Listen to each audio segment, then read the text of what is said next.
Brian Baker says, part of knowledge is knowing what you don't know. How much do you need to know before executing a project? That's the,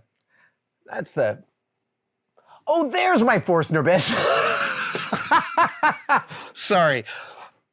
I burned out a Forstner bit last week, and I have a stash of Forstner bits in the cave, but in the reorg, they got lost, and I was just looking over there, like thinking about the next answer, and I noticed that's where my other Forstner bits are. I'm so glad. I'll go replace that one. But how much do you need to know before starting a project? When I'm at the beginning phase, when I'm just gathering information, I don't know where that threshold will be. When I'm in the middle of that information gathering phase, I don't know. But there will be a point in the information gathering where I want a reward. That is partly where I start. I'm looking for, like, I want the thing that's evocative, that gets my saliva flowing, gets me hungry, metaphorically. For instance, on this guy, one of the pages in here is a page of the stickers that are all over this, flat as artwork. That's spectacular. One of the things I'm going to go home to do tonight is make some Photoshop files of those and print them up and see if there's any places where I'm missing labels that I can actually make them more accurate. Doing graphic design is a great early reward for me within a project. And the little rewards of, like, printing something up and seeing it, being like, oh, that feels really good, like warming myself, that's a part of the momentum exchange, right? Like, so much of the work that any of us do, whether we're songwriters or cyclists, so much of the work of doing something at a high level that matters to you is tedious or busy work or difficult or hard, or the same every time. And managing one's own creative momentum, managing my own creative momentum personally, is about finding little rewards along the way of the build. Like, at the end of this day, I want to have this thing here, or yeah, I'm going to get this thing done by that point in time, or, oh my God, this is such a rough part. I'm just going to have to hunker down and spend 2 whole days doing it so I can see the other side of it. And I'll just hold out there's an end to this tedium once I've given all the way into it. These are all ways in which I manage the momentum of my enthusiasm. Okay, I'm going to do one more question. And this is great. Brucewaynefitness. Got your bat treadmill. We just did an unboxing of a piece of Batman hardware, and everything's bat this and bat that. Brucewaynefitness says, thanks for everything, Adam. I'm going to be 24 next month. What would you say to your 24-year-old self? Oh my God, you're still such an idiot at 24. I was such an idiot at 24. You can ask any parent about this who has adult kids, but having your kids grow into ages you remember distinctly is a fantastic shame cleanse for being a young idiot. You know, like, our late teens and early 20s are spent in all sorts of friendships and relationships, and we don't always conduct ourselves as well as we would later.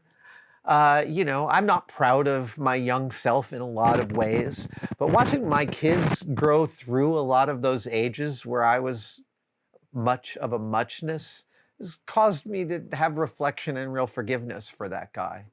So when I was 24, it was 1991, and I just moved to San Francisco. I'd been here about 7 or 8 months, and I was working in theater. One thing I'll tell you is you have no idea how it's all going to end up. Whatever you think is wrong. Full stop.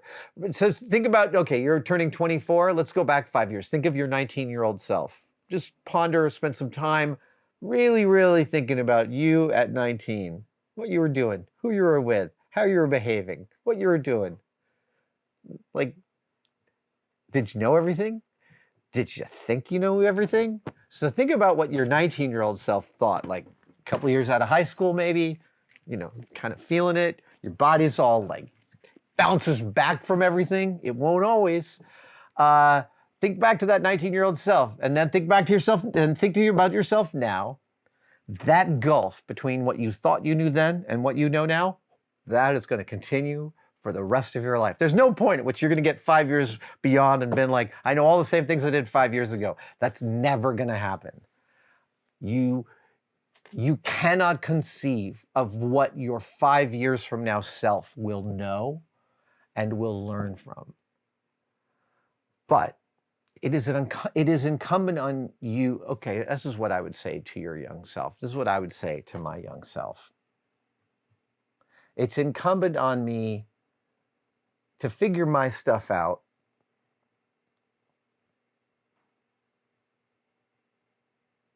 and pay attention. And you have, you know what else? In your mid-20s, you start thinking that time is getting short. Like you got to figure stuff out. I don't believe that. You have plenty of time. Time is wasting and time is rushing past. I got to say, at this age, 58, I woke up yesterday and it was like New Year's Day, and now it's mid-March. Like, this stuff moves at a breakneck pace. And in my 20s, I thought time was a wasting, and boy, from this vantage point, it was not. You have more time than you think, and there are more versions of you in possible futures than you can possibly imagine. And if you keep that in mind, you won't cut off possible futures because they don't necessarily fit with your idea. Oh, the other thing I would tell my young self is keep thinking about how you want things to feel, not necessarily how you want them to be. I think those are really important distinctions to make. And again, I say this from the standpoint of having had a lot of privilege in my 20s. And by privilege, I mean parents who would pay my rent when I didn't want to work at crappy jobs. That is a huge, huge, huge leg up that is so hard to overestimate. But I still think that some of the creative lessons I learned by doing things right and doing things wrong still hold, despite the magnanimous amount of latitude my parents gave me. Oh,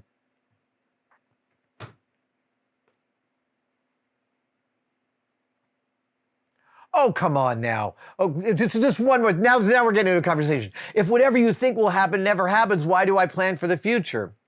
Dude, okay, now you're just being semantic with me. This is somebody else, Nine Ahmed. At 25 years old, you feel lost. Okay, that's real. So I hear the emotionality in that. And I would counsel that, look, let's just stipulate that the world is really difficult right now. Personally, the base level of my whole psyche is about 20% depressed all the time about what's going on in the world right now. And that spikes all the time. I have to titrate my news reception in order to manage that. But you're feeling lost at 25. That's completely understandable. The world you are 25 in is a really, really rough place. And the only person who's going to take care of you is you. So I would exhort you to start thinking perhaps about the things that you can't stop thinking about, the things where you find passions. Those are the things that you're going to be the best at. It's not necessarily going to be the easiest path, but where your employment intersects with your interest or the structure of your mind is where I have found the most satisfaction between getting paid and, being on the company dime. I feel like I gave slightly incomplete answers to both those last two questions, but again, there's no hard and fast rule for any of this. You have more time than you think. There is more space than you imagine in that future. And it helps when you move towards the things that feed you. Like I was talking about my momentum, like maintaining the momentum of my enthusiasm, that works in life too, which can also be really difficult, again, at this particular moment in time, in this country. Good luck. Good luck. Thank you for watching. I wanted to talk to you about Tested membership. The Tested members are a key community that we find really, really remarkable. That's very separate from Tested and from YouTube. The Tested members, they buy each other memberships during our live streams. So if you're wondering whether to become a member, watch one of our live streams and someone may just give you one. It is hard to overestimate how much the Tested members actually make possible on this channel. They give us a lot of wiggle room. They give us a huge amount of feedback.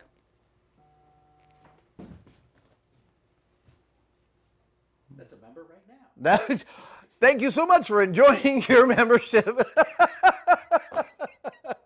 Description for everything you need to know. And for all the members out there, thank you, thank you, thank you.